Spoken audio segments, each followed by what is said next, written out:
Nouvel entraîneur du Stade de Reims. C'est un vrai plaisir de vous accueillir sur ce plateau. Première question, Louis.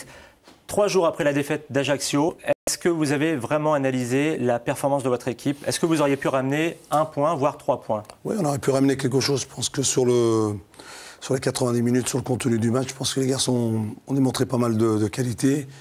On a pris un but contre notre camp juste avant la mi-temps. Ensuite, on en a pris un deuxième. Ensuite, j'ai beaucoup aimé cette réaction. J'ai beaucoup aimé ce que l'équipe a réalisé en ne renonçant pas. En général, quand on en prend 2, on peut des fois abandonner. Eux, ils n'ont pas abandonné. Et sur le plan physique, j'ai vu des choses hyper intéressantes. Et ça, pour moi, c'est des signes positifs. Qu'est-ce que vous leur avez dit ce matin aux joueurs? Il y a toujours, quand on revient d'une défaite et quand on est dernier du championnat, c'est pas toujours facile, c'est pas drôle.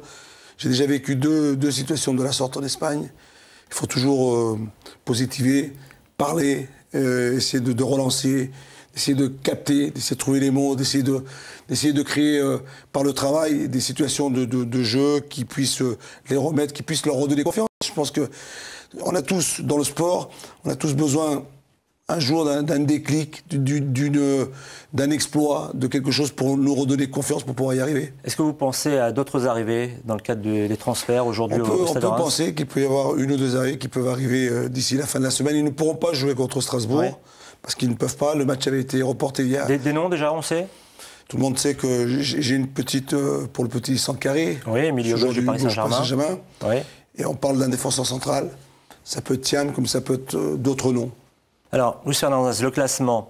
Vous avez 9 points de retard sur Châteauroux, premier non relégable, qui a le même nombre de matchs que vous. Est-ce qu'aujourd'hui, la situation, on va dire, est plus complexe qu'il y a une semaine?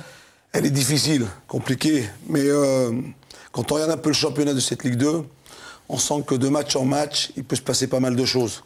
Nous, il nous faut impérativement, comme Nîmes l'a fait il y a encore, en gagnant 2 matchs, il nous faut gagner 1 ou 2 matchs pour recoller avec peut-être ce match contre Brest à rejouer. Ça peut... En les gagnant, on peut se recoller, on peut se repositionner. Et c'est pour ça que ça peut aller tellement vite. C'est pour ça qu'il ne faut pas baisser. Il faut garder toujours l'espoir. Il faut toujours garder la motivation. Parce qu'il y a toujours des possibilités de recoller. Alors dans ce contexte, les 2 matchs à domicile, le 22 et le 30 contre Strasbourg et contre Guingamp, là il faut quoi? Il faut prendre 6 points? On dit Strasbourg, c'est un prétendant à la montée. C'est une bonne équipe, très très bonne équipe.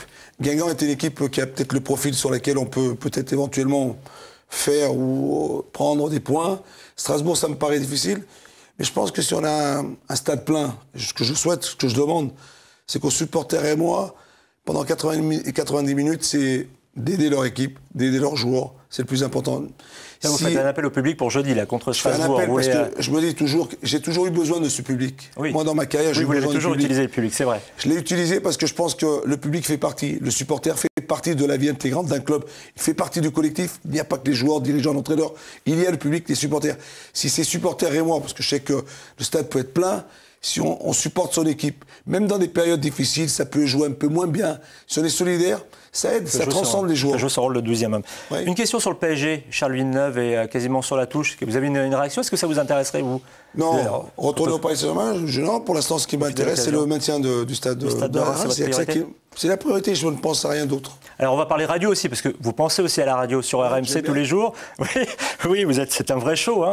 Demain, vous êtes en direct à Reims. Comment faites-vous pour mener de front votre carrière d'entraîneur et d'animateur radio? Sur ce genre d'aventure, j'ai déjà eu l'occasion de le faire au Qatar, en Israël, en Espagne. Oui, c'est vrai. Et ça s'est toujours bien passé. Quittez jamais l'antenne, oui, c'est vrai. J'ai toujours fait en sorte à ce que le football, 100% de mon énergie sur le football.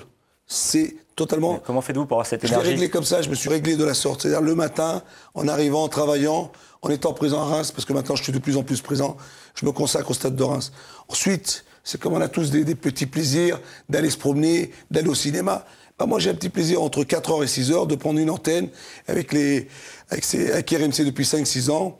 Et je suis content d'animer cette émission avec une équipe autour de moi. Et c'est ce qui me fait... ça me donne de l'énergie et de la force aussi. Et demain, c'est de 16h à 18h, donc à Reims. Louis Attaque, c'est le nom de l'émission. Avec la FNAC. Un grand merci d'avoir accepté notre invitation. Merci à vous. Avant de vous inviter à poursuivre le 19-20, je vous en rappelle